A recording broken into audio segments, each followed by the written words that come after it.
أعوذ بالله من الشيطان الرجيم. بسم الله الرحمن الرحيم. يا أيها المزمل قم الليل إلا قليلا نصفه أو انقص منه قليلا أو زد عليه ورتل القرآن ترتيلا إنا سنلقي عليك قولا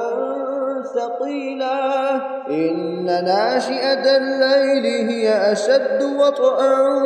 وأقوم قيلا إن لك في النهار سبحا طويلا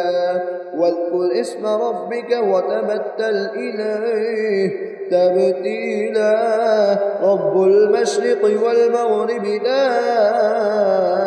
إله إلا هو فاتخذه وكيلا واصبر على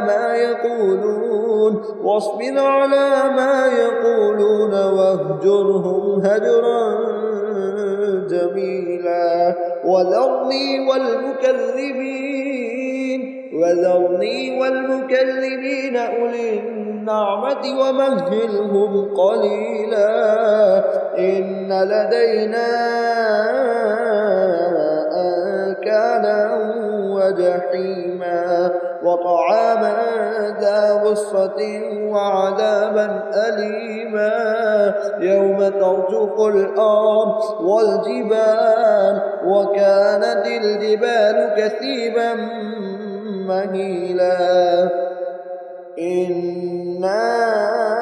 أرسلنا إليكم رسولا شاهدا عليكم كما أرسلنا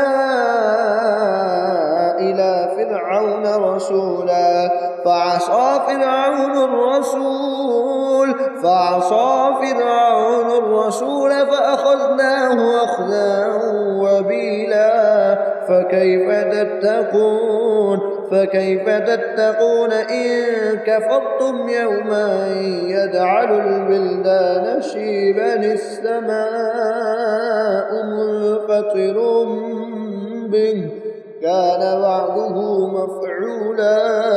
إن هذه تذكرة فمن شاء اتخذ إلى ربه سبيلا إن ربك يعلم أنك تقوم أدنى من ثلثي الليل ونصفه وثلثه وطائفة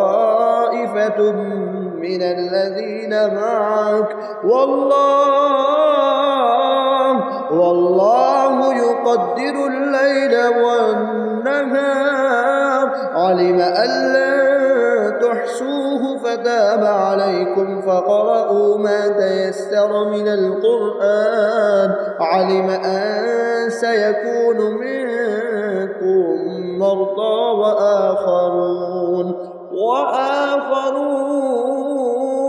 وآخرون يضربون في الأرض يبتغون من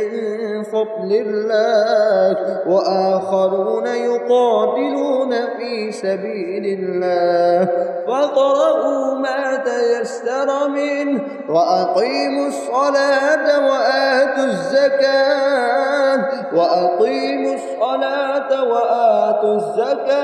وأقرضوا الله قرضا حسنا وما تقدموا لأنفسكم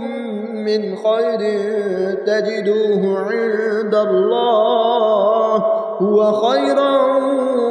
وأعظم أجرا واستغفروا الله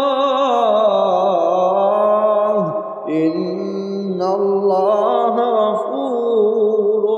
رحيم. صدق الله العلي العظيم.